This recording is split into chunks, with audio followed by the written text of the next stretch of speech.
Eu vou fingir.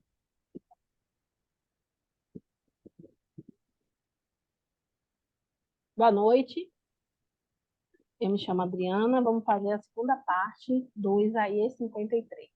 Vamos orar? Senhor nosso Deus, Pai Todo-Poderoso, nesse momento, meu Pai, nos colocamos diante da Tua presença para convidar o Senhor para estar presente aqui nessa meditação, Senhor. Meu Pai, usa minha boca, usa meus pensamentos. Meu Pai, que cada palavra que sair da minha boca seja para glorificar e exaltar o teu santo nome. Senhor, não deixe que nada venha dispersar, que nada venha, Senhor, tirar nossa atenção. É o que eu te peço desde já e te agradeço em nome do Pai, do Filho e do Espírito Santo. Amém. Graças a Deus.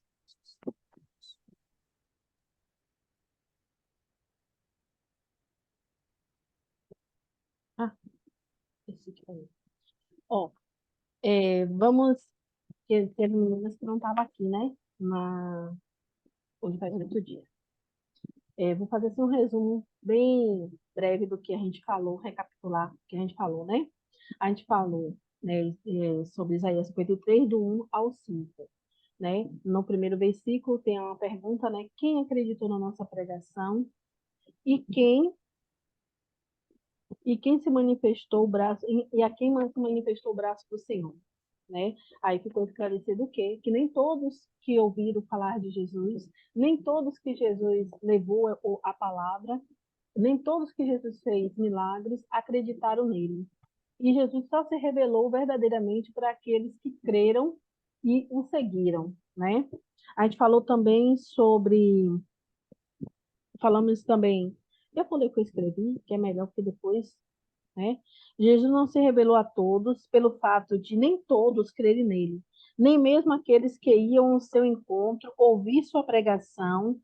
Ali alguns buscavam só a cura e a libertação, mas não seguiam ao Mestre, né? Vemos também que Jesus em, se fez carne em toda a terra seca. Essa terra seca era a nossa vida espiritual. Vimos que ele não era de físico belo, por isso foi rejeitado por muitos. Quando olhavam para ele, o desprezavam, porque não criam que ele seria o Messias, mesmo ele dando tantos sinais. Foi desprezado, humilhado, ele mesmo, e mesmo ele levando sobre si todas as nossas enfermidades, ele foi ferido pelas nossas transgressões, pelos nossos pecados. Por esse motivo, somos sarados e perdoados. O propósito do sofrimento de Jesus era carregar as nossas enfermidades e os nossos pecados. Foi o que lemos do 1 ao 5. É um resumo. Quem quiser assistir depois, assiste a primeira parte. Vamos para a segunda parte, que é a partir do 6, né? Aí o 6 ele começa assim: todos nós andávamos desgarrados como ovelha. Cada um se desviava pelo seu caminho, mas o Senhor fez cair sobre ele a iniquidade de nós todos. Né? Aqui a gente está vendo o quê? Que sem Jesus nós éramos o quê? Ovelhas desgarradas. Né? Quando tem a parábola, né, das 100 ovelhas, né? Quando uma se desgarra, Jesus deixa as 99 no aprisco, aquelas que estão lá bonitinhas, quietinhas, e ele vai lá resgatar aquela que se desviou do caminho, aquela que caiu, aquela que... Eu, eu lembro muito nesse momento aqui dos evangelistas, né? Hoje existe o grupo do resgate, né? Que faz esse papel, que vamos, né? Domingo foi o dia do resgate e a gente viu quantas almas estavam precisando voltar ao primeiro amor, voltar a Jesus. Essas ovelhas estavam desgarradas, estavam perdidas por, por ter pecado, por ter feito algo que envergonhou a Jesus, e elas se envergonharam por não ter força para voltar para o caminho. E Jesus nos conduz a fazer essa parte, né? Ele já nos salvou, então a gente tem que ter vontade de salvar. Né? A partir do momento que a gente conta Cristo, a gente quer passar aquilo que a gente é, ganhou, né? para outros, né? Quando a gente fala do amor de Jesus, é porque a gente alcançou esse amor. Ele se revelou para a gente, né? Nós fazemos parte daquele a quem manifestou o braço do Senhor. Então, ele se manifestou para a gente. Então, a gente tem que levar esse braço dele para outras pessoas. Dizer, olha, segura na mão de Jesus que ele vai te ajudar, levando a palavra, acolhendo, não julgando, não apontando o dedo. A gente tem que levar a palavra, porque Jesus trouxe para a gente. Lembro-me da mulher que aquele povo todo queria apedrejar. Então Jesus disse o quê? Aquele que tem pecado, atire a primeira pedra. Então, a gente não pode julgar o outro pelo seu ato. A gente só tem que dizer, ó, há solução, há jeito. Porque se Jesus te salvou, se Jesus me salvou, pode te salvar. Se Jesus te salvou, pode salvar outros. Então, esse é o nosso lema, é o que a gente tem que fazer. Ir buscar essas ovelhas, assim como Jesus nos tirou do aprisco. Quer complementar alguma coisa, Lília? Alguém quiser complementar também pode, viu? Isis, que eu tô vendo seus olhinhos aí brilhando. Cadê Isis? Meu Deus. Amém. Aqui na minha versão fala assim, em um dado momento, o castigo de nossa paz estava sobre ele, e pelos açoites que o feriram, nós fomos curados. Eu acho interessante essa questão. O castigo, normalmente, não é para trazer a paz. O castigo é para trazer realmente aflição, é para trazer dor, para que então a gente opte por tomar outras atitudes para que não venhamos sofrer aquelas mesmas consequências. Então, o objetivo do castigo é realmente causar dor. Mas o que o texto fala é que esse castigo é para nos trazer paz. Quem sofreu a dor foi ele, para que nós pudéssemos ter paz. Ainda que a gente venha sofrer as consequências dos nossos atos, dos nossos delitos, pecados, ainda assim, a gente não vai sofrer o que ele sofreu. Esse castigo não é o que a gente vai sofrer. A gente vai sofrer consequência. A gente não vai sofrer castigo, né? E eu me lembro de quando eu cheguei na igreja, a, a obreira que me acompanhava, ela falou coisas assim. Então, eu sei que meu passado não era de grande valor. Tinha depressão, tentei suicídio, desprezei a vida, não acreditava em Deus, me dizia ateia, enfim, e outras cositas más. Mas dentro disso, quando eu falei com a obreira, né, ela chegou e falou: tá tudo perdoado, tá tudo limpo, esquece isso aí, não voga mais em nada. Você não vai pagar esse preço mais se você entregar sua vida para Jesus. E em primeiro momento eu não entendi aquilo, porque eu estava sofrendo as consequências de meus atos, mas ao mesmo tempo, não posso dizer para vocês que eu não tinha paz. Não posso dizer para vocês que eu estava atormentada.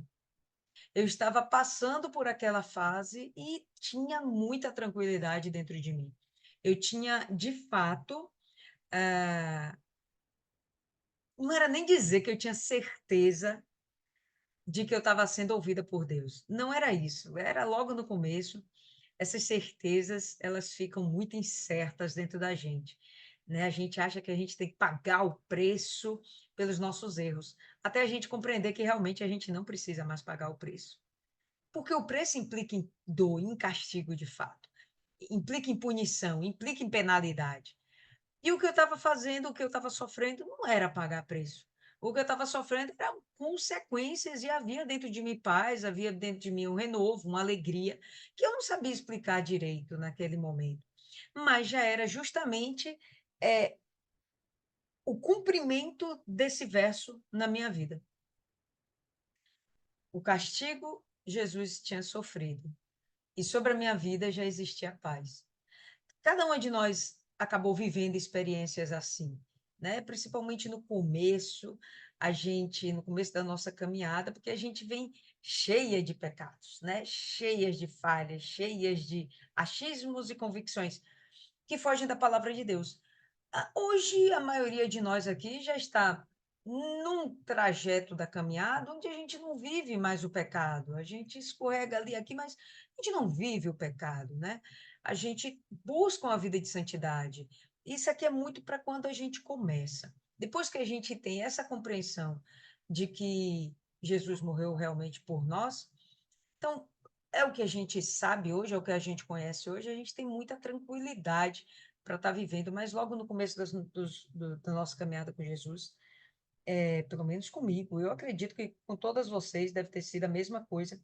Ficava aquele negócio, pô, mas eu não mereço, não sei o quê. E a gente se condenava. E Jesus é outra história. Não, ele não vem para condenar. Realmente é o que ele fala, né? Eu não venho para condenar, eu não venho para julgar. Vai ter um momento que ele vai fazer isso, mas não. Esse não é o momento da condenação e do juízo. Esse é o momento da liberação do castigo, da oportunidade de nova vida, de salvação, sem que a gente sofra o castigo. Deu para entender, pessoal? Vocês conseguiram compreender o que eu quis dizer? E eu imagino que cada um de nós teve esse momento. Então, esse castigo foi para a nossa paz. Mas sobre ele o castigo foi para a morte, que era o que nós deveríamos ter sofrido, né? Nós deveríamos ter sofrido. Graças a Deus, veio o plano perfeito da salvação e nós estamos tendo essa oportunidade. Os que vieram antes de Jesus não tiveram essa oportunidade, mas nós estamos tendo essa oportunidade de não precisar pagar pelos nossos pecados. Alguém quer acrescentar algo mais? Segue aí, Adriana.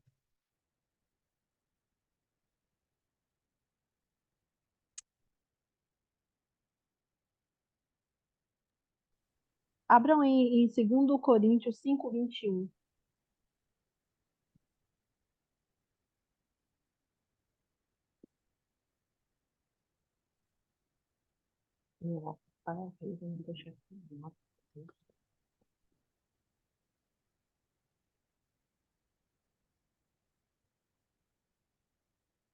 Abriram? Aquele que não conheceu o pecado, Deus o fez pecado por nós, para que nele fôssemos feitos justiça de Deus. Eu achei interessante esse versículo, né? Que se a gente olhar, né? Aquele que não conheceu o pecado. Jesus, ele não conheceu o pecado, ele nunca pecou. Mas ele se fez para que nós tivéssemos hoje a vida que temos. Conhecer a ele, né? Agora vamos para o 7. Eu estava falando no 7. Ele foi oprimido e afligido, mas não abriu a Não, sua seis boca. mesmo, seis. A gente terminou o quinto. Terminamos o quinto? Foi, Não, ele é o 6. Todos nós andávamos desgarrados como né? ovelhas, cada um se desviava pelo seu caminho, mas o Senhor fez cair sobre ele a iniquidade de nós todos. Está ficando velha, irmã. É. Ele foi oprimido e afligido, mas não abriu a sua boca. Como um cordeiro foi levado ao matadouro, e como ovelha muda perante os seus tosqueadores, assim ele não abriu a sua boca. É muito interessante esse versículo, porque a gente reclama de tudo. E Jesus passou por tanta coisa, tanto julgamento, tanto sofrimento, descrédito, né? Os fariseus faziam como se ele fosse um louco, heresia, erita, como é que chama? A pessoa que faz heresia? Herege. Herege, né? Porque eles queriam desacreditar Jesus perante ao povo. E Jesus, simplesmente, quando estava ali, não abriu a sua boca.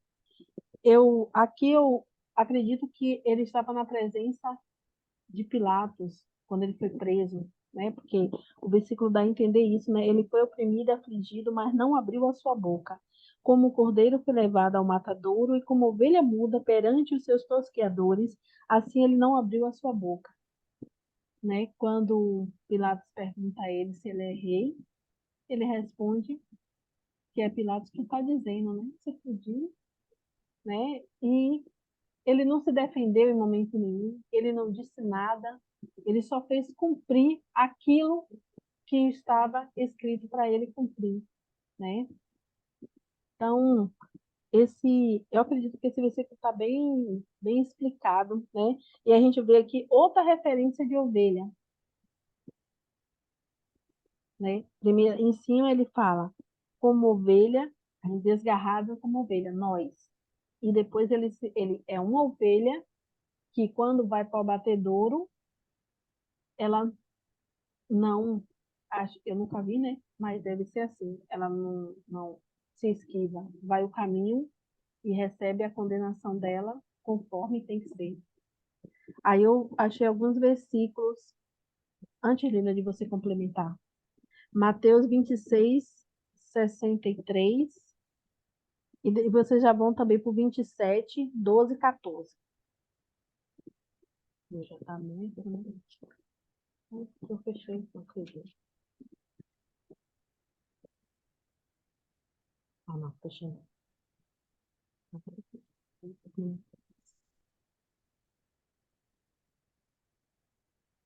23 quanto?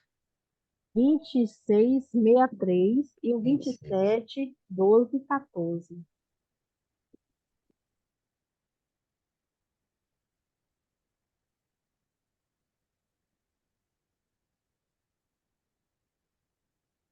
Vou ler, viu? Tá? Mas Jesus permanecia calado. Então o sumo sacerdote lhe disse: Eu te conjuro, pelo Deus vivo, que nos digas se é tu o Cristo, filho de Deus. Né? E ele se permaneceu calado. Então, esse versículo é bem no momento que ele é preso ali e que é, ele já está condenado, né? O que fazer? Eles já tinham condenado. 27, o 12 ao 14.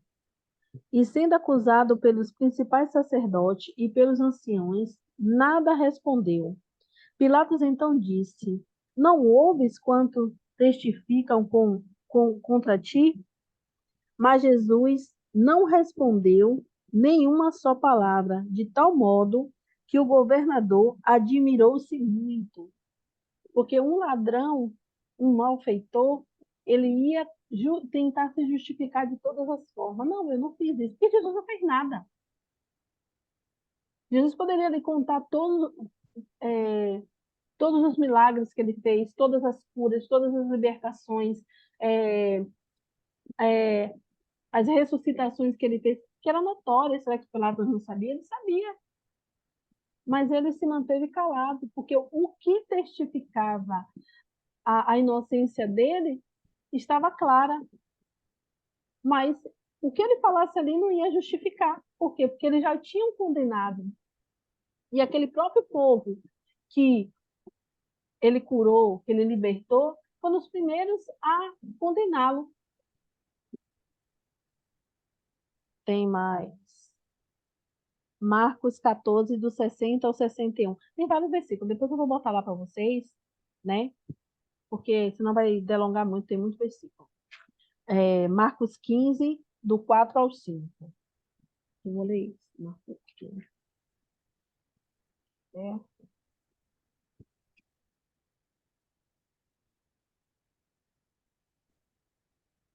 Outra vez Pilatos o interrogou, dizendo: Nada respondes? Vede quantas coisas estão te acusando. Mas Jesus nada mais respondeu, até o ponto que Pilatos ficou assombrado. Quer dizer, falar o quê? Eles estão te acusando, eles estão levantando falso contra ti. Porque se Pilatos, né, aqui, como Marcos, aqui está escrito, o interrogou dizendo, nada responde, vede quantas coisas estão te acusando. Porque Pilatos já tinha noção de quem ele era. E ele permaneceu calado. Por que ele permaneceu calado? Porque não tinha nada para ele dizer. Porque o testemunho dele falava sobre si. O que ele fez falava sobre si. Quer acrescentar alguma coisa, Lília? Ou alguém?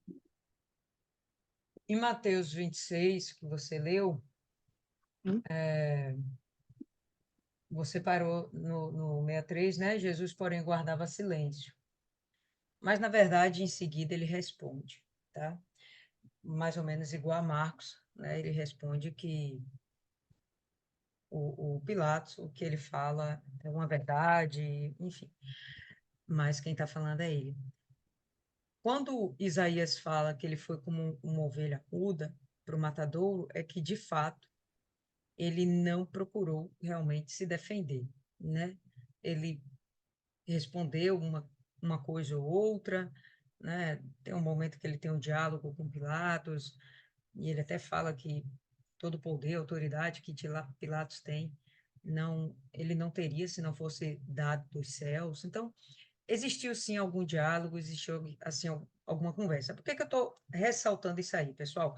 Porque senão isso pode ah, alguém pode usar isso como pegadinha para a gente, entende? Então, não é que ele não respondeu nada, não é que ele não falou nada, porque na cruz ele clama, na cruz ele libera perdão, entendeu? Tem momentos em que ele fala. Agora, nada disso foi para se defender. E isso é que eu acho interessante, porque se porventura ele para se defender e ele consegue convencer a todos de que ele é inocente, então o sacrifício acaba por aqui, né? Ele não ia morrer. E não era o objetivo ele continuar vivo, né? Como sacrifício, ele tinha que morrer. Então, por isso que ele não responde nada, porque ele não vai entrar com argumentos de defesa. Como a Adriana falou, não tem o que ser dito. Se realmente ele começar a se defender, ele vai provar por A mais B. Pilatos esperava por isso, né? Pilatos estava contando com isso. Não, cara, se defenda, eu estou aqui para te defender também. Eu vi que você é inocente. Mas Jesus não poderia fazer isso. Se ele fizesse, acabava com todo o plano do Pai. Tem duas simbologias aqui dentro desse verso. Ele é trazido como um cordeiro ao matadouro. O cordeiro era um dos maiores sacrifícios, se não o maior sacrifício que existia dentro do ritual judaico, dentro daquele cerimonialismo judaico. Era o principal sacrifício, aquele que tirava os pecados, inclusive, dos próprios sumos sacerdotes. Tá? Então, ele foi o sacrifício. Né? O texto aponta como isso. E depois compara ele com uma ovelha. E, sim, como uma ovelha que não reclamou. Ele entendia, né, essa ideia aqui, como Rosa colocou aqui, aquele espírito de mansidão, né, como Adriana também comentou, resignado diante do seu destino, vai ser sacrificado e ponto final. Mas não é qualquer sacrifício, é um sacrifício como o maior de todos, sacrifício de um cordeiro, tá? Eu queria acrescentar isso aí. Lívia, pode falar.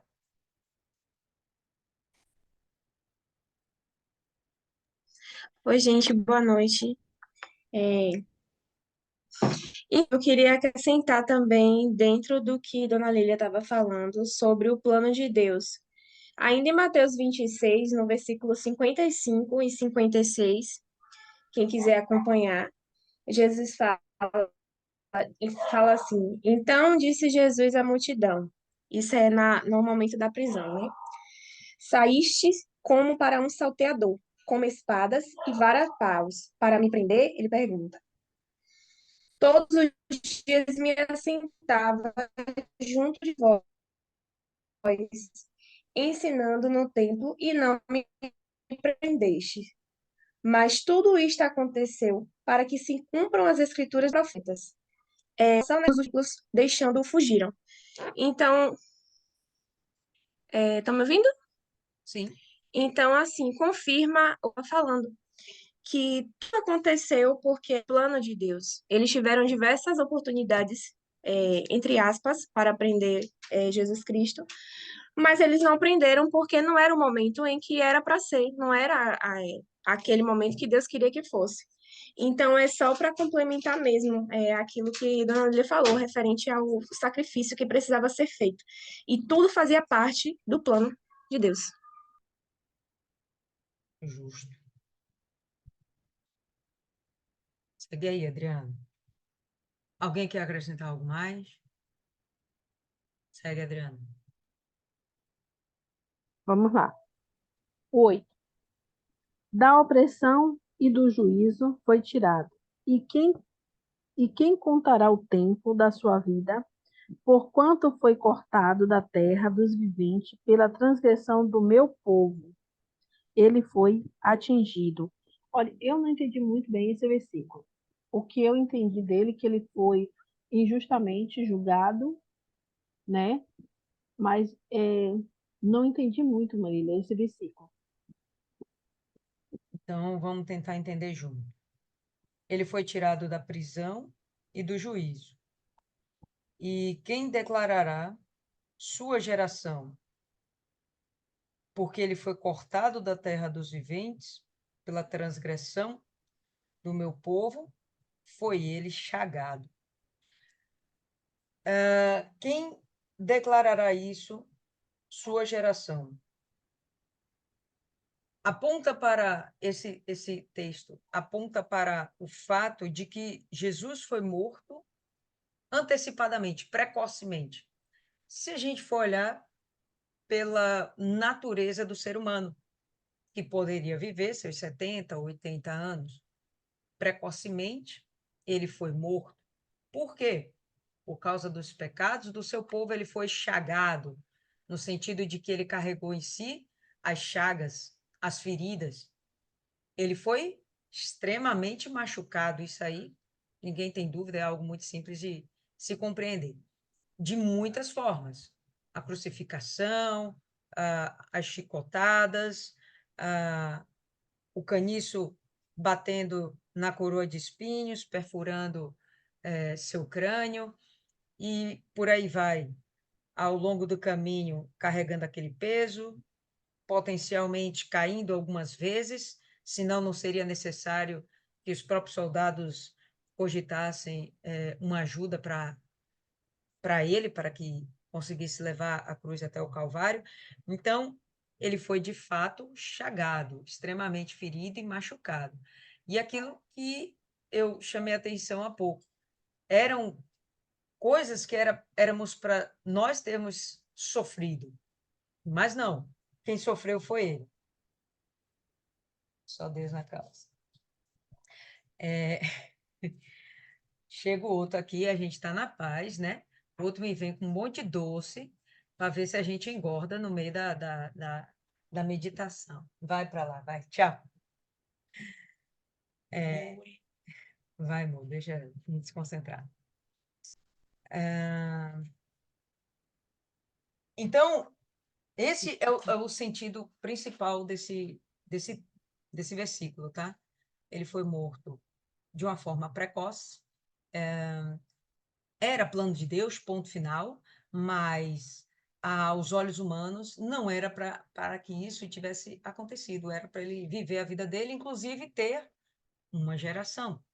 Não, ele não teve nem família, não teve filhos, não houve uma geração para ele, né? A geração que fica é a geração dos seus contemporâneos. E esses contemporâneos, os seus discípulos, é que vão depois pregar, né, o objetivo do sacrifício de Jesus para todos eles lá de Israel, né? Quem ficou faltando ou aqueles que ainda não tinham crido. Deu para entender? Então segue aí.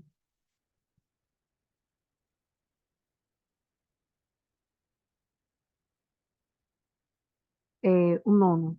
E puseram a sua sepultura com os ímpios e com o rico na sua morte, ainda que nunca cometeu injustiça, nem houve engano na sua boca. O que eu entendi desse versículo é que, quando ele fala aqui, nasceu a sepultura com os ímpios, que ele foi morto, né? Foi crucificado no madeiro, né? Que não era o lugar dele ali, né? E todo que era crucificado no madeiro era maldito, né? Se fazia maldito. E após ele morrer, ali foi José de Arimateia para retirar o corpo dele e deu a ele uma sepultura. Mas o corpo dele foi lá colocado, porque como ele morreu no sábado, né? Na sexta para o sábado, então eles não podiam fazer a limpeza, então o corpo só foi enrolado e colocado lá na sepultura. E Maria, no domingo, né? Após pela manhã, foi para poder limpar ele, preparar o corpo, e ele já não estava mais ali. Então, eu entendo que ele foi morto como um pecador, sepultado como um rico e renascido para a glorificação do nome dele, né? Porque quando Jesus morre, ele vai no inferno, toma a chave da nossa vida, que está naquele momento na mão do diabo, e nós temos a dignidade de ter a salvação, né? Porque ele fez tudo que Jesus fez foi por amor de nós, né? Porque ele poderia escolher não ter morrido, né? Deixa eu ver aqui mais o que. Ainda que nunca cometeu injustiça nem houve engano na sua boca. Quer dizer, ele morreu não morreu em vão. Ele morreu para nos dar vida, porque ele não tinha pecado, ele não falava de ninguém, até mesmo quando ele chegava no templo e exortava os fariseus, era porque amava eles, né? A gente olha assim, Jesus poderia, não, saia, vocês tudo saem daqui, vocês não prestam, agora eu vou colocar as pessoas que eu quero que vão seguir a Deus, porque ele nunca fez nada dizendo, sou eu. Ele sempre dizia, eu vim fazer a vontade de meu Pai. Quer dizer, Jesus veio como servo, servo de Deus. Mesmo sendo filho de Deus, ele se colocou como servo e, e cumpriu tudo que foi é, ordenado por Deus até o fim. Quer complementar, Lilian? Não, senhora, perfeito, é isso aí, eu compreendi a mesma coisa. Vamos lá. O 10º. Só uma observação, que você falou aí que ele desceu para o inferno tomar a chave da nossa vida. Não é bem assim, ele foi lá no inferno tomar a chave da morte, entendeu? Parece que não faz diferença, mas sim, é toda a diferença. Então, a vida e a morte, a vida já estava na mão dele, né? Está na mão de Deus, mas a morte foi tomada da mão do diabo. E hoje, se alguém morre e vive, tem, tem a permissão de Deus, não é simplesmente a ação do diabo.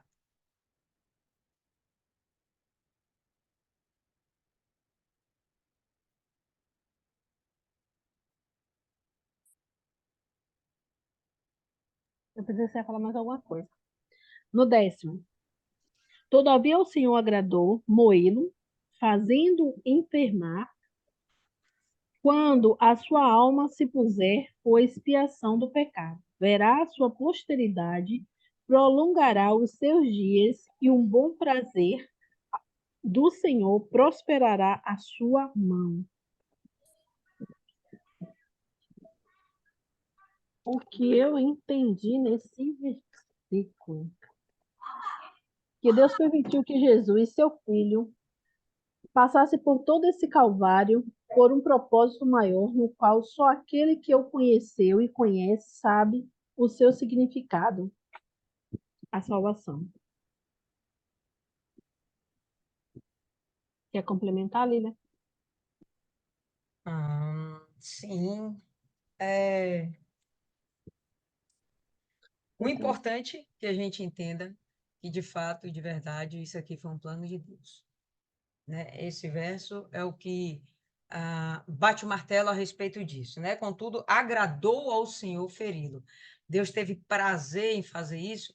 Eu não acredito que esse agrado foi de prazer, de satisfação, mas foi uma forma que Deus usou para salvar toda a humanidade. E o objetivo do Senhor era extremamente bem maior, muito maior, do que necessariamente preservar a vida do seu filho encarnado. A intenção dele era preservar muitas, milhões, bilhões de vidas, né? Quiçá toda a humanidade. Esse era o desejo, já que a própria palavra diz que ele não tem prazer na morte do ímpio. Ponto. Se ele não tem prazer na morte do ímpio, ele ia ter prazer na morte do seu filho, só se há um propósito nisso, né? Ele tem prazer na morte dos salvos, por quê? Porque há um propósito nisso. Esses salvos vão ficar próximo dele, perto dele, em contato com ele. Então, o desejo é que ele, como uma mãe, fique lá com todos os seus filhos em seu redor. Então, esse prazer, essa sensação de agrado, de satisfação, não é necessariamente porque ele é como que a gente poderia dizer, como é que fala, gente? Sádico. Sádico. Ele não é um sádico, tá? Mas o propósito é maior. E ele vê o filho dele encarnado, obedecendo a ele em tudo, nos mínimos detalhes, isso realmente deixou ele satisfeito, ele sentiu prazer na obediência do Senhor Jesus. O próprio Deus o submeteu ao padecimento. Na sua versão aí está um pouquinho diferente, mas enfim. Submeteu ao padecimento não tem um outro significado, isso é sofrimento. O próprio Deus fez isso. Quando tu vieres a fazer da alma dele uma oferta pelo pecado, ele verá a sua descendência. E a sua descendência, a descendência do Senhor Jesus, não foram filhos feitos por ele naturalmente.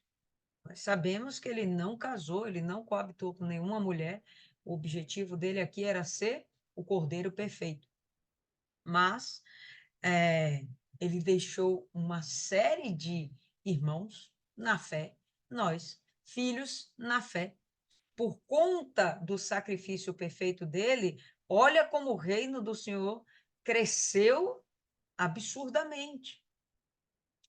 Saiu daquele pequeno povo que eram os judeus e virou uma humanidade que decide escolher ser salva, que decide crer em Deus, crer no sacrifício, crer em Jesus e, enfim, crer na salvação de suas almas. Então, essa descendência que o texto fala aqui são os salvos por causa do Senhor Jesus. Ele prolongará seus dias e a vontade do Senhor prosperará nas mãos dele. Então, Jesus, ele não teve através daquela morte, a sua vida interrompida. Não, a gente sabe que hoje ele está à destra do Pai, no céu, no lugar mais alto que possa existir, frente a frente com o Pai. Então, o que aparentemente foi o final de tudo, nada, foi o começo de uma grande honra. Uma grande honra. E dentro disso, o trabalho dele vai prosperar. Nós sabemos que ainda tem o longo trabalho do milênio. E depois disso, o juízo final. E hoje, ele como nosso advogado. Então, o trabalho do Senhor Jesus continua prosperando e entendendo que tudo isso foi pela vontade de Deus. E ele continua sendo um perfeito filho obediente. Ele verá o penoso trabalho de sua alma e estará satisfeito. Ele vai olhar para a gente e vai dizer, Peraí, né? valeu a pena. Hã? Peraí, eu não li esse ainda não. Me perdoa, foi mal. Desculpa aí. Mas, enfim, ele vai ver o trabalho dele e vai dizer, valeu Não a vai, pena. não vai complementar mais. Vá, fale. Sabe, ó? Ele verá o fruto do trabalho da sua alma e ficará satisfeito com o seu conhecimento. O meu servo, o justo, justificará a muitos, porque as iniquidades dele levará sobre si, né? Ele verá o fruto do trabalho. Quer dizer, tudo que Jesus passou, todo toda a trajetória dele, do nascimento até a cruz, ele verá com as almas, né? Aí a gente faz, eu pensei, né, no meu íntimo, o gozo dele em ver Pedro, João, Paulo, Timóteo, e aí assim sucessivamente hoje, ver o bispo, ver os pastores, ver a gente, nós, eu, Lília, cada uma de nós aqui, que hoje somos o fruto desse trabalho, o trabalho da alma dele. Nós somos o fruto. É muito gratificante, porque quando eu li isso aqui, eu disse, meu Deus, eu sou o fruto disso aqui. Quer dizer, ele morreu por mim, ele deu a vida por mim. Né? Não foi eu que escolhi estar com Jesus, ele me escolheu. Ele chegou lá dedinho. Gente, é muito importante a gente ver e analisar isso, porque Jesus ele escolheu a gente de dedo.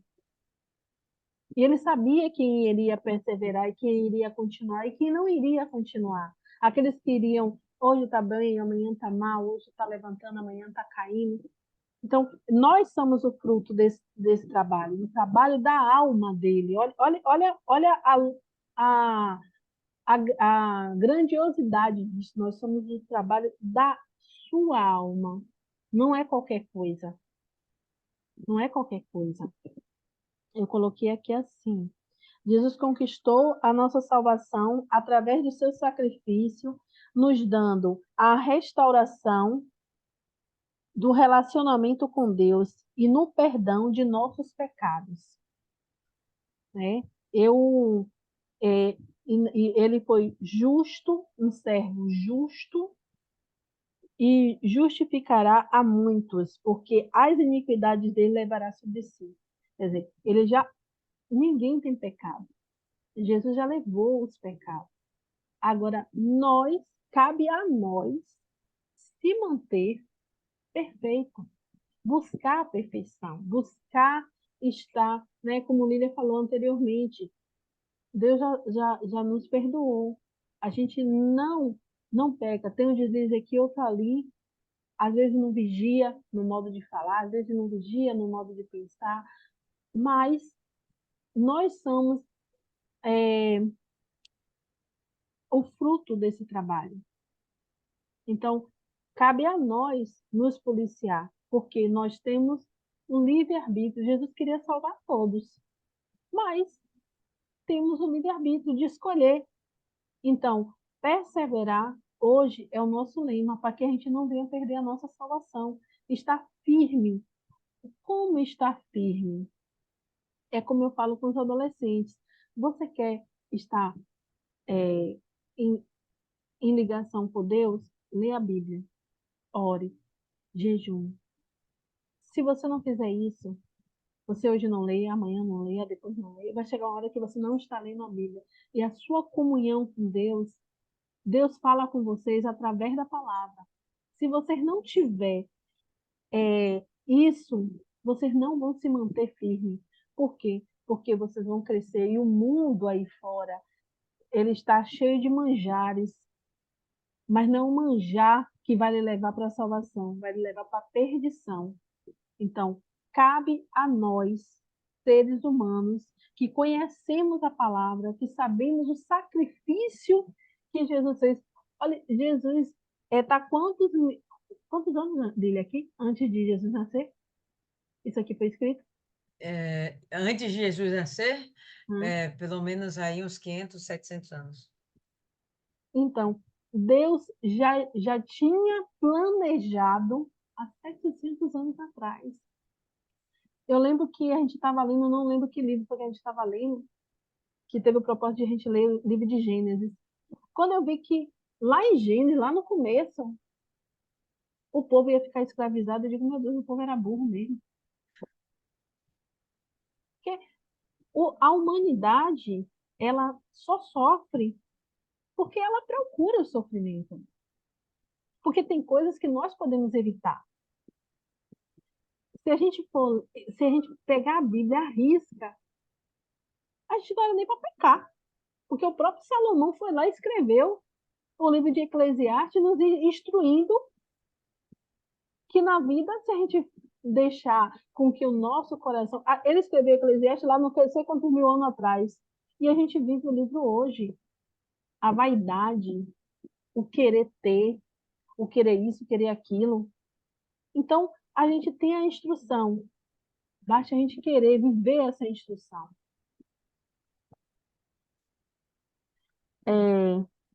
Quer complementar, Lívia? Não, senhora. Vamos para o 12.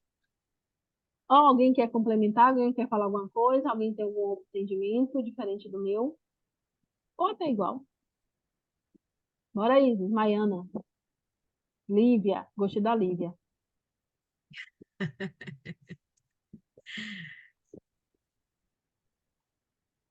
Isis está quietinha, olha. Por Então, bora enquanto, pro daqui a 12. pouco Isis fala. Bora pro 12. Por isso lhe darei a parte de muitos, e com os poderosos repartirei ele o despojo, porquanto derramou a sua alma na morte e, e foi contado com os transgressores, mas ele levou sobre si o pecado de muitos e intercedeu pelos transgressores. A gente fecha com a chave de ouro, né? Jesus triunfou. O sacrifício dele nunca foi em vão. Jesus triunfou, por mais que o mundo queira dizer que o sacrifício dele foi em vão. Por mais que aí fora venham blasfemar contra ele, dizer coisas que, que acha que está ofendendo, né? Mas não está ofendendo, está só se ofendendo. E, e nós que ganhamos com tudo isso. Porque até esses mesmos que hoje falam alguma coisa, têm a oportunidade de reconhecer que seja só Jesus. Porque Jesus diz, toda língua se dobra, todo joelho se dobrará, toda língua confessará que ele é o Senhor. Então, por mais que queiram dizer que não é, não adianta. Ele é o Senhor. Então, nós somos. Esqueci. Mas, vamos lá. Por isso lhe darei a parte de muitos, e com os poderosos repartirá ele o despojo, porquanto derramou a sua alma da morte. Eu achei muito forte isso, porquanto derramou a sua alma da morte. Né? Ele morreu, eu entendi assim, que morreu a carne, mas não o espírito. Né? Aí eu botei assim, Jesus fez um sacrifício supremo, o seu lugar de honra ao lado de Deus. Jesus deu a sua vida como um pagamento pelo pecado da humanidade. Essa oferta foi voluntária. Destaca a grandiosidade da obra do Redentor. Complementa, Lília. Portanto, eu dividirei para ele uma porção com o grande, e ele dividirá o despojo com o forte. Eu entendo aqui que esse forte é Satanás. O grande é o próprio Deus.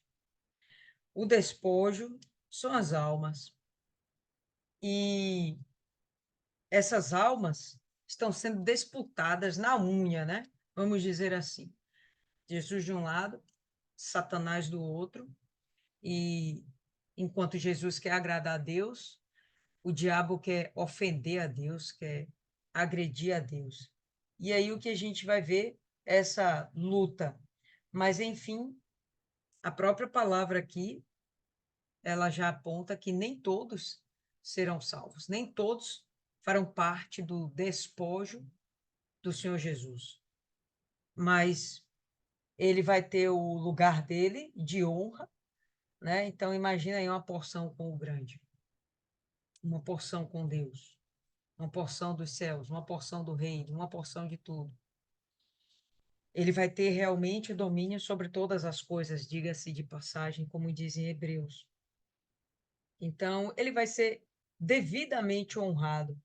A minha versão fala aqui um pouquinho diferente, Adriana, fala assim, porque ele tem derramado a sua alma até a morte. E, sem sombra de dúvidas, quando você morre no pecado, qual é o seu destino? Inferno, né? Ele morreu no pecado, mas ele venceu a morte. Ele venceu o inferno. Então, ele foi o único que passou por essa, né, essa dádiva, vamos dizer assim. E esse era o objetivo. Era para ele realmente passar por isso e mostrar para Satanás que quem tem o domínio da vida e o domínio da morte é o próprio Deus. E Deus usou o seu servo perfeito, Jesus, para provar isso para o próprio Satanás e deixar como exemplo para a gente também, claro. E ele foi contado com os transgressores, eu acho que isso é bem simples da gente compreender. Primeiro, ele é contado com os transgressores quando ele é preso. Em Mateus mesmo, tem um momento em que ele fala que ele pede aos discípulos espadas. E aí Pedro aparece, eis aqui tem duas, e ele fala, basta. Naquele momento, quando ele foi preso como que com transgressores. Vê lá que Pedro tenta matar o Malco, né? Enfim. E depois ele estava lá sendo crucificado no meio de dois ladrões, também contado como um transgressor. Foi preso como um transgressor, um mentiroso, um farsante, né? E, enfim, e ele carrega o pecado de muitos e fez intercessão pelos seus transgressores. No momento em que ele está lá sendo crucificado, ele está carregando o pecado de muitos. E naquele mesmo momento, ele fala com o Pai, ele faz uma oração e diz: Pai, perdoa, porque eles não sabem o que fazem. E essa oração foi pelos transgressores, pelos seus agressores, aqueles que estavam matando ele, todos aqueles que estavam envolvidos na sua morte, desde aquele que delatou ele, Judas, até aqueles que fizeram todo o julgamento injusto, os fariseus, sumo sacerdote, e até aquele que deu a martelada final, que foi o próprio Pilatos, e todos os judeus que estavam envolvidos pedindo a sua crucificação, preferindo que Barrabás fosse solto ao invés dele. Todas essas pessoas que estavam lá no percurso onde ele carregava aquela cruz e estavam lá achincalhando ele, xingando, cuspindo, maltratando. Os servos, os soldados que lhe ofereceram vinagre, que lhe pregaram as mãos, os pés, os que açoitaram, todos esses que foram envolvidos nessa crucificação, Jesus pediu que eles fossem perdoados. Isso para mim é super forte. Talvez a parte mais forte de todo esse texto, né? Não seja o próprio pai querer a morte do filho para salvar a muitos, mas o próprio filho carregando o pecado daquela raça ruim toda, ainda dizendo, perdoa, eles não entendem, né? A eles ainda não foi revelado todo o plano do Senhor. Então, é bem interessante, é bem forte mesmo. Isso aqui foram palavras do próprio Deus a respeito do Senhor Jesus. Essas palavras aqui são do próprio Deus. Bom, pessoal, a gente termina esse texto por aqui e tenho certeza que todo mundo aqui tem algo a contribuir. Isis tinha levantado a mão, tá doida para falar aí? Pode começar, Isis. Não, deu um boom aqui na minha cabeça. Eu tive uma compreensão profunda ao decorrer que a gente foi se aprofundando no texto. E a gente percebe que é uma profecia. Tem três momentos aqui. Aquele primeiro momento, o povo diz, né, quem poderia crer naquilo que acabamos de ouvir, quem diria que o Senhor estava agindo, interrogação. Aí vem Isaías falando a profecia, pois o Senhor quis. E aí ele discorre a profecia. Engraçado que Isaías, na sua profecia, ainda consegue ser mais descritivo do que os testemunhas oculares. A gente vê que Lucas, Marcos, Mateus, não sei se Lucas, mas Pedro, João, foram testemunhas oculares. Eles estavam ali naquela Via Crucis. Eles acompanharam e descreveram. E cada um vai se complementando. A gente vai vendo várias nuances, mas Isaías consegue ser muito descritivo na forma como Jesus estava se comportando diante do seu sacrifício. Existe aqui uma diferença entre punição e sacrifício. Deus estava punindo o seu filho pelos pecados das pessoas. No 6. Mas o Senhor castigou, né? Punindo ou castigando. Mas o Senhor castigou o seu servo, fez com que ele sofresse os castigos que nós merecíamos. Então, todo aquele castigo que Jesus estava sofrendo era para nós. 7. Ele foi maltratado, mas aguentou tudo humildemente e não disse uma só palavra. Acho que aí está a parte do sacrifício. Deus estava punindo, ele estava passando por tudo aquilo, por amor a nós, porque aquilo era o que nós deveríamos sofrer pelas nossas iniquidades, pecados, e ele morreria. Mas Jesus, aqui a gente consegue ver isso no 10, quando Deus fala, né? O Senhor Deus diz: Eu quis maltratá-lo, ou em outras versões, se agradou, quis fazê-lo sofrer, mas não tem mais não. Eu quis maltratá-lo, quis fazê-lo sofrer, ponto. Ele ofereceu a sua vida. O sacrifício está aí quando ele vai mansamente, tranquilamente. Ele estava sofrendo, carregando sobre ele todas as nossas dores, tudo que a gente deveria sofrer, mas ele foi em sacrifício, ele foi por amor. Ele não foi porque ele tinha iniquidades, porque ele tinha pecados, ele não conheceu. Ele não merecia nada do que ele estava sofrendo. Ele foi por sacrifício. E essa é a diferença de punição é quando você cometeu um crime ou um pecado e será punido pelo seu pecado. Mas ele não. Ele estava sofrendo aquilo pela gente, porque ele não tinha realmente nenhuma culpa. E foi mansamente, e foi ao sacrifício, querendo realmente fazer algo mais. O sacrifício esse é a mais que a gente faz. Quando a gente vai na igreja e dá mais do que o nosso dízimo, ou faz mais do que o pastor nos pede, ou tenta se manter em santidade, ou não cometer as velhas práticas, ou abrir mão de alguma coisa, a gente está se sacrificando, a gente está fazendo mais. Eu acredito que Jesus ele fez mais. Ele fez mais do que ser morto, mais do que sofrer. Tanto que eu até anotei, em Lucas 23:48, ele, naquele momento da cruz, onde ele está prestes a morrer, ele diz: Pai, nas tuas mãos entrego o meu espírito. Então, ali ele consuma o seu sacrifício, ele entrega nas mãos. Não é que os romanos o mataram, os judeus o mataram. Ele tinha que morrer para se cumprir o nome do negócio? Plano da Quiser estar salvação. falando aqui agora. Profecia. A profecia. Mas ele fez mais, ele se sacrificou. E isso me chamou realmente muita atenção. Às vezes, as pequenas coisas que a gente faz para Deus, a gente acha que é muito, né? Que é um sacrifício, realmente. Eu acho que essa palavra é muito forte para a gente estar usando aí em vão. Ele deu a sua vida, ele entregou nas mãos de Deus o seu espírito em sacrifício.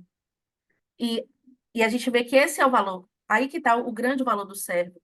Aí que da minha Bíblia, na minha versão, tem um título assim, O Sofrimento e a Vitória do Servo de Deus. Essa é a vitória.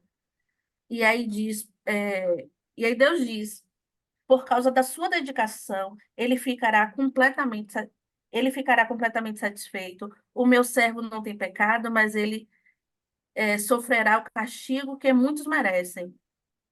E assim os pecados deles serão perdoados. E assim os nossos pecados foram perdoados.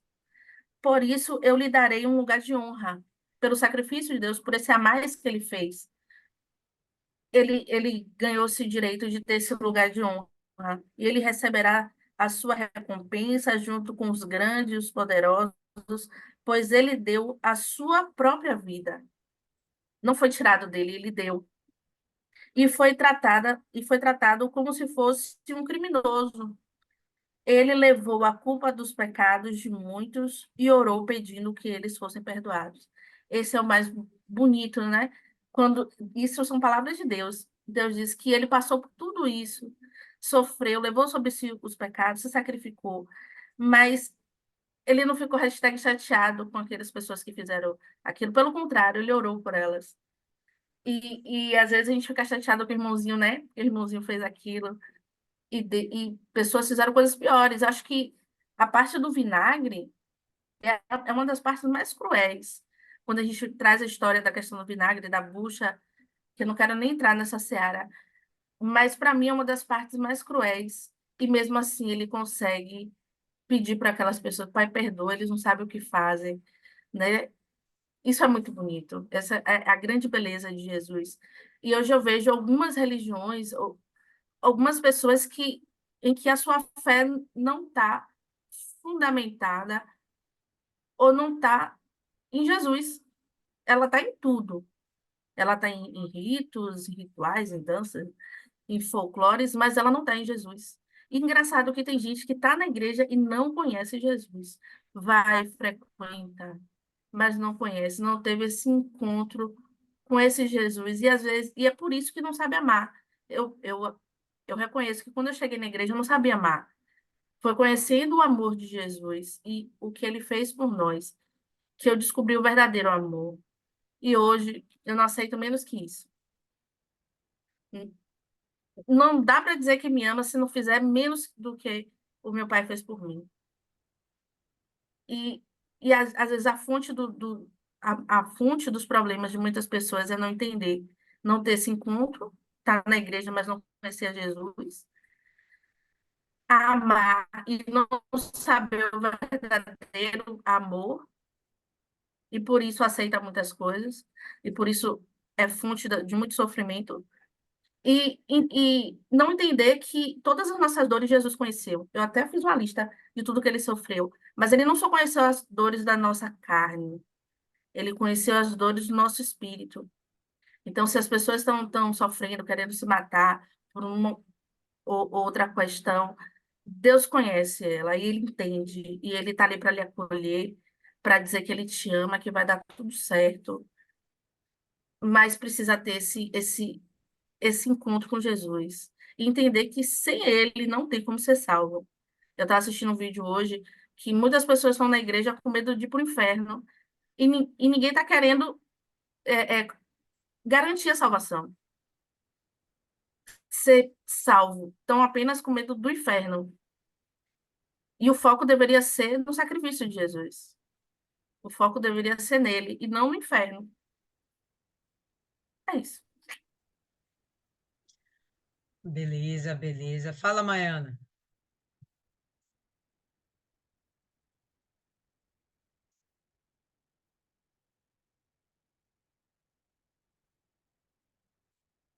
Enquanto Maiana se adequa ali, fala aí, dona Mari. Oi.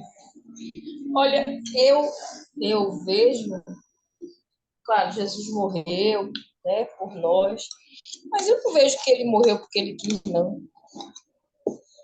Ele não foi, eu penso assim, não foi o amor dele. Ele fez aquilo ali porque tinha que obedecer e tinha que mostrar a gente essa lição da obediência, mesmo sem ele querer. Porque eu acho que ninguém vai para uma coisa sabendo que vai acontecer tudo aquilo ali feliz. Tanto sim que ele suou sangue, né? Ele transpirou sangue. Então eu não vejo que Jesus morreu porque, não, ele foi por amor a mim, não. Ele foi por obediência ao Pai dele, para deixar essa lição para mim, que eu tenho, independente de qualquer coisa, eu tenho que obedecer a Deus. É esse pensamento que eu tenho. Estou acompanhando, fazendo as coisas, mas acompanhando a meditação do Pai. Quase que eu não entrava, mas consegui. Então é isso, eu Glória a não vejo. Deus. Foi amor dele por mim. Não. Foi obediência, tanto que ele pediu a Deus para passar o cálice. Poxa, não tem como, né, acontecer de outra forma. E Deus disse não. Tem que ser assim para nós venhamos salvar a humanidade. Eu espero que eu não esteja blasfemando com esse pensamento. Mas é uma coisa que no outro dia eu ouvi uma pregação falando sobre isso. Que Jesus ele não queria. Ele foi por obediência ao Pai. Para deixar essa lição para a gente. Mesmo sem querer, a gente tem que fazer o que Deus quer. Deixa eu tirar, porque está tendo uma festa aqui no Clube de Vilas, está um barulho danado. Eu já pensei da mesma forma aí que Dona Mari também, e já defendi isso até aqui, junto com a gente, eu acredito que eu já falei sobre isso. Mas duas coisas me colocaram em dúvida. E uma delas, a respeito dessa linha de raciocínio, é justamente ele chegar e dizer, Pai, perdoa-lhes.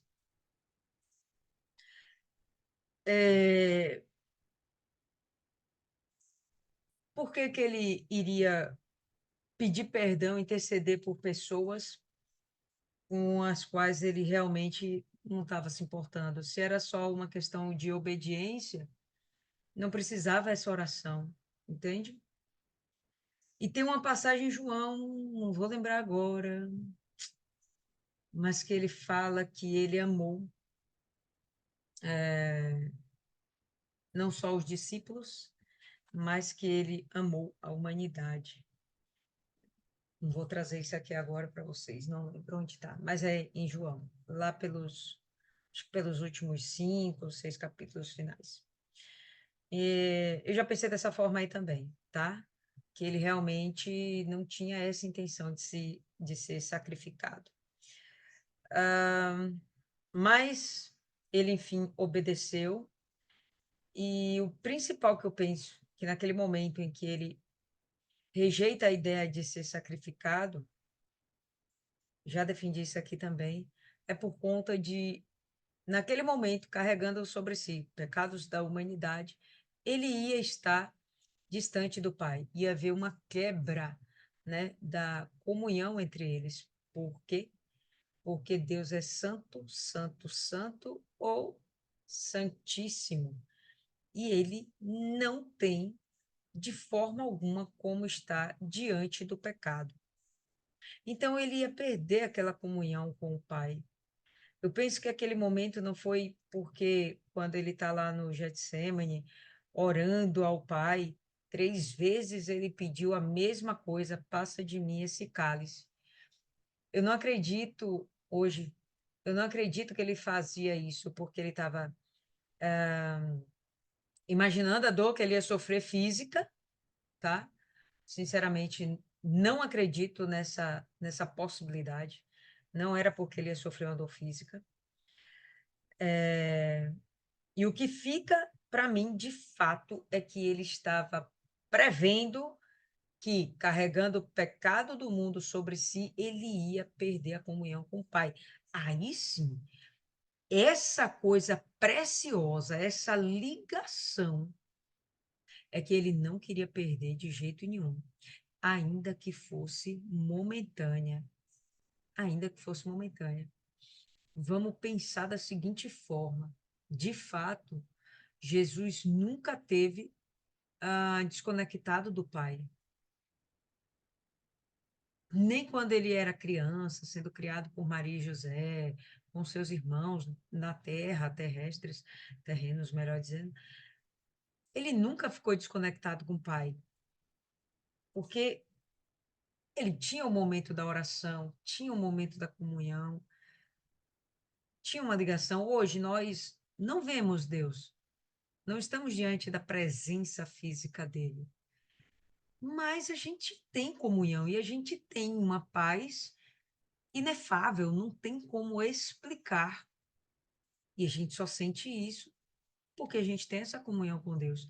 Quando por algum motivo a nossa comunhão é quebrada, a gente peca, a mente fica acusando, há uma ameaça de que, opa, perdi a salvação, perdi a oportunidade de ficar ao lado do meu pai. Você já fica perturbado, logo você perde a sua paz. Não, você está andando direitinho, escorrega ali, mas não foi nada assim tão grave, sem comprometer o seu caráter, sem blasfemar contra o Espírito Santo, né? Sem retroceder na fé. Então, aquilo ali não te perturba ao ponto de você perder a tua paz. Você tem comunhão. Mas o que Jesus sofreu foi justamente essa perda dessa comunhão. Eu já caí, pessoal, algumas vezes. Mas teve uma vez que eu caí que aquilo ali foi ferrenho, me perturbou de tal forma, né? E eu ficava pensando, sabe o quê? Voltei a pensar em suicídio, coisa que tinha ficado para trás. Por quê? Porque eu achava que eu agora não tinha mais chance de novo, sabe? Eu não abandonei Jesus, mas eu pequei, eu caí. E aquilo ficava me perturbando, perturbando. Só quando novamente eu me arrependi, abandonei o pecado de novo, tal. Aí eu voltei a ter essa paz. Então, essa comunhão, cara, é o que Jesus não queria perder. E quanto a essa questão do amor, então tem esses dois pontos que eu penso são bem interessantes da gente avaliar se realmente ele não nos amou, né? Se ele realmente só obedeceu. Eu penso que essa intercessão por aquelas pessoas, por todos aqueles transgressores, perdoa porque eles não sabem o que fazem. O objetivo é que eles tivessem uma nova vida, é que eles tivessem chance da salvação. Essas coisas só são dadas por amor. Perdão, você só dá quando você entende o que é amor, né? E em João, que ele fala que ele amou aos seus discípulos e amou a toda a humanidade, tá? Mas, enfim, vamos continuando aí, que o debate está legal, mas a gente só tem 6 minutinhos. Fala, Milene. Concordo com a senhora, dona Lília. Não tem como pensar em obediência apenas por obediência, sabendo que, se a gente for, fica sempre na minha mente o livro de João, a oração intercessória do Senhor Jesus, e a oração intercessória ele fala como ele é um com Deus, a unidade. Então, era um propósito, ele queria obedecer a Deus por amor, e, obviamente, ele nos amava, porque ele é um só com Deus. E ele se entregou voluntariamente. Ele foi voluntário em obedecer, porque ele sabia que da obediência ele agradaria a Deus. O som aqui está alto, não sei se vocês estão conseguindo me ouvir, está difícil hoje. Não, estamos te ouvindo perfeitamente, tá tranquilo. Então, eu me lembro que tem uma passagem também de Pedro que fala sobre essa questão de ser agradável, que é agradável a Deus que a pessoa sofra é uma injustiça. Porque se você peca e você sofre, que glória há nisso, né? Então, a glória é quando você, por amor a Deus, por manter a sua comunhão com Deus, você é injustiçado. E Deus é que vai te honrar nisso. e você passa por uma injustiça por amor a ele, por querer se manter com ele, porque você sabe que ele é a fonte da sua paz, então você se sacrifica, mesmo que não seja um sacrifício como o do seu Jesus, mas a gente fazer é, é aquilo mesmo, violentar a carne, violentar a nossa vontade. A gente sabe como é difícil não fazer a vontade da gente.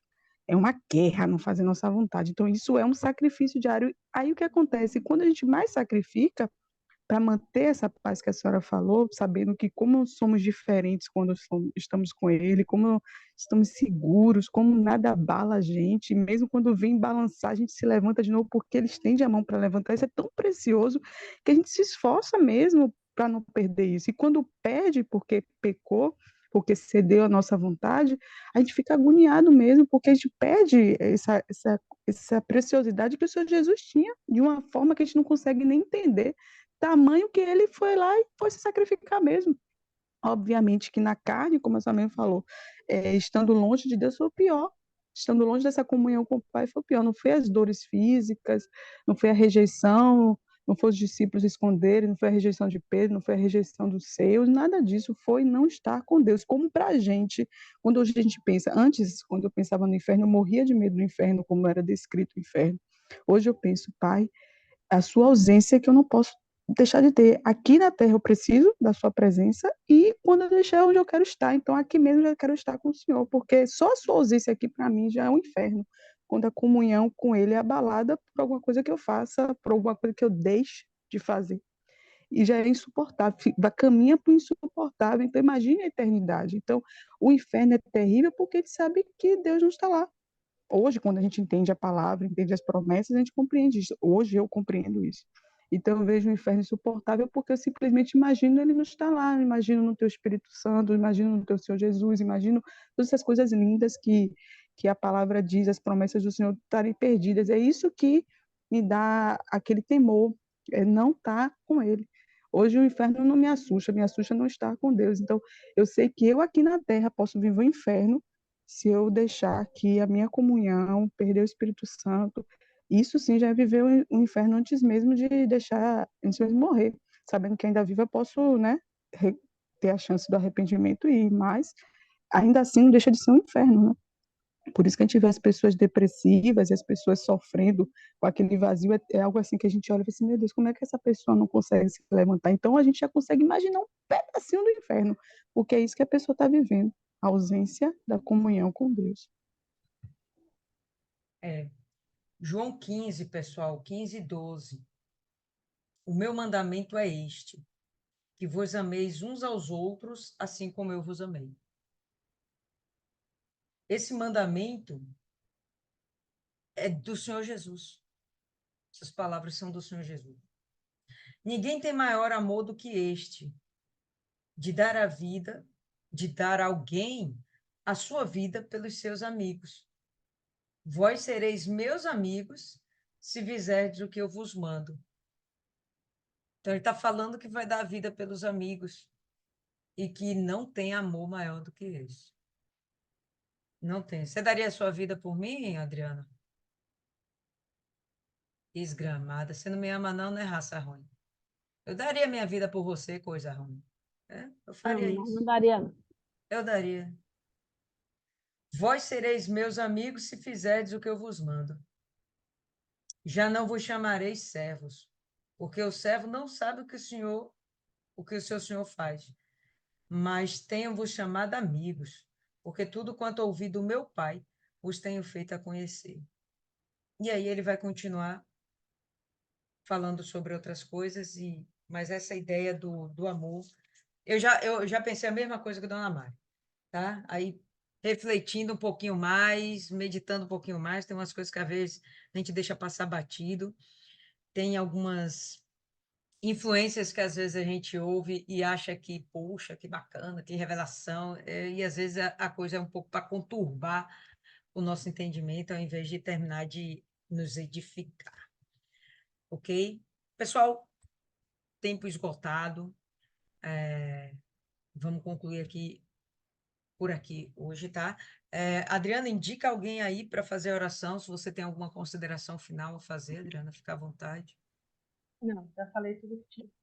Pra mim, está mais do que explicado, né? Que Jesus,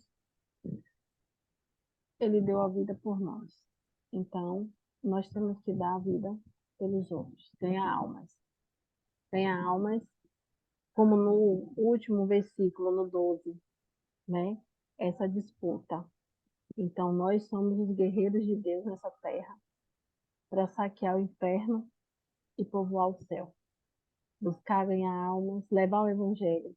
A gente não vai poder fazer com que as pessoas botar Jesus goela dentro. Se pudesse, a gente fazia, né? Mas a gente não pode. Então, a gente vai, leva o evangelho, fala, explica, né? Saber o que é ter pessoas sofrendo. Quem está com saúde, andando, tem todas as oportunidades. Mas quem está no leito, passando por momentos difíceis, ali naquele momento que nada, não tem apego a nada mais, nada lhe convém nesse mundo, essas almas a gente tem que correr atrás, buscar ganhar, porque muitos estão morrendo sem conhecer a Jesus de fato, como eles falou, muitos estão até dentro da igreja sem conhecer a Jesus. Muitos estão dentro da igreja ouvindo o pastor pregar, mas as mentes estão tão cauterizadas que não conseguem ter um encontro com Deus. Não consegue mais. Para que isso aconteça, a pessoa também tem que se decidir. Né? Tudo na vida é uma decisão. Tudo na vida que você vai fazer é uma decisão. Se você decide que você vai buscar Deus, não adianta você só orar, não adianta você só ir para a igreja, você tem que ler a palavra de Deus, tem que ler a Bíblia. Sem ler a Bíblia, não tem como você ter uma comunhão com Deus. Não tem. Jesus, quando ia no templo, ele lia, não era, como é o nome? Rolo, né? Era o rolo o nome? Jesus não lia o livro do próprio Isaías. Então, a gente tem que ser, se ele é o exemplo que nós temos que seguir, então temos que ler a palavra, porque é o nosso alimento. Hoje a gente se alimentou disso, da palavra, e cada dia que a gente vai lendo, a gente vai conhecendo mais a Deus, e a gente tem argumentos para que quando vier o dia mau, quando vier pensamentos negativos, pensamentos maus, nós venhamos contra-atacar esses pensamentos com a palavra do Senhor. Porque se você não tiver essas palavras dentro do seu íntimo, você não tem como contra-atacar. Por quê? Porque o diabo vai ver que você está fragilizado, você não conhece a palavra. Porque o diabo ele conhece a palavra do princípio ao fim, do meio para o começo. Então a gente tem que ter esses argumentos. Quando ele vir de lá para cá, nós vamos daqui para lá. Não. Você não é mais do que meu Deus. Então a gente usar a palavra, né? Então é só isso que eu tenho a falar, que a gente tem que se colocar como um evangelista, uma pessoa de Deus, uma pessoa que vai levar o evangelho, porque Jesus ele fez o sacrifício, ele já nos salvou, ele já nos resgatou. Então, o que nós temos que fazer é ir atrás de outras ovelhas que estejam perdidas, né? Foi muito bom o domingo passado do resgate, foi maravilhoso, muitas pessoas voltaram, muitas não foram à frente, né? A gente sabe que ainda não estavam preparadas para largar o mundo, né? Então, esse é o nosso trabalho. É o nosso trabalho, ganhar almas. Ganhar almas. Quanto mais almas a gente ganhar, mais perto a vinda de Jesus vai estar. E quem vai orar é Lívia. Lívia, você gostou mesmo da Lívia, não foi? Gostei. Tá bom, gente. Vamos falar com Deus, né? Senhor Deus e meu Pai, maravilhoso e querido, em nome do Senhor Jesus, nos colocamos diante de Ti para Te agradecer, meu Pai. Te agradecer, meu Deus, pelo privilégio, meu Pai, que é nos aprofundarmos em Tua palavra, meu Pai, que é em Te conhecer cada dia mais. Meu Deus, eu peço que o Senhor venha abençoar, meu Deus, cada uma das que estão aqui presentes. Nos abençoa, meu Pai, nos guarda, meu Pai, nos protege. Livra-nos, meu Pai, de todo mal, meu Pai. Em nome do Senhor Jesus, meu Deus, nos edifica, meu Pai. Em nome do Pai, do Filho e do Espírito Santo. Amém. Graças a Deus. Amém, povo lindo. Terça-feira a gente se reencontra. Por hoje é só.